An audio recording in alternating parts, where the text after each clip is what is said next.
സീനത്താത്ത 12ാം വാർഡിൽ ജയിക്കുകയാണെങ്കിൽ ഈ നാടിന് വേണ്ടിയിട്ട് ആദ്യം എന്താ ചെയ്യുക? ഞാൻ ജയിക്കുകയാണെങ്കിൽ ആദ്യമായിട്ട് ഈ നാടിൻ്റെ വികസനത്തിന് വേണ്ടി ഒരു ജനസേവന കേന്ദ്രം തുറന്ന് പ്രവർത്തിക്കും.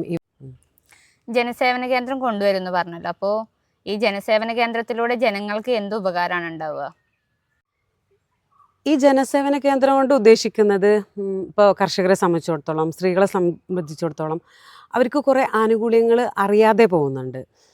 ഒരുപാട് പദ്ധതികൾ കുടിൽ വ്യവസായങ്ങൾ കർഷകർക്ക് തന്നെ ഉണ്ട്. അപ്പോൾ അതുമായി ബന്ധപ്പെട്ട് പഞ്ചായത്ത്, മൃഗാശുപത്രി, കൃഷിഭവൻ ഇത് വരുന്ന ആനുകൂല്യങ്ങളെ പദ്ധതികളെക്കുറിച്ചിട്ട് അതത് സമയത്ത് ജനങ്ങളിലേക്ക് എത്തിച്ചു കൊടുക്കുക. അതിൻ്റെ ഫോം വിതരണം ചെയ്യുക. ഫോം ഫില്ല് ചെയ്യുകയാണെങ്കിൽ അതിന് ഹെൽപ്പ് ചെയ്യുക. ഇപ്പോൾ എക്സാമ്പിൾ കുടുംബശ്രീ വഴി JLG ഗ്രൂപ്പുണ്ട്. അത് കൃഷി വികസനത്തിന് വേണ്ടിയിട്ടാണ്. അപ്പോൾ ഗ്രൂപ്പായിട്ട് ചെയ്യുന്നുണ്ടെങ്കിൽ അവരെ സപ്പോർട്ട് ചെയ്യുക.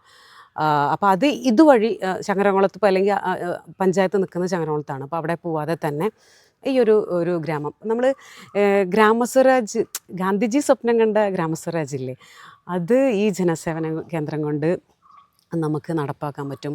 അതോടൊപ്പം തന്നെ എൻ്റെ ഒരു സ്വപ്നം എന്ന് പറഞ്ഞത് ഇതൊരു മാതൃകാ വാർഡാക്കി മാറ്റാൻ ഈ ഒരു ജനസേവന കേന്ദ്രം കൊണ്ട് കഴിയുമെന്നുള്ളൊരു ഉറച്ച വിശ്വാസം എനിക്കുണ്ട്.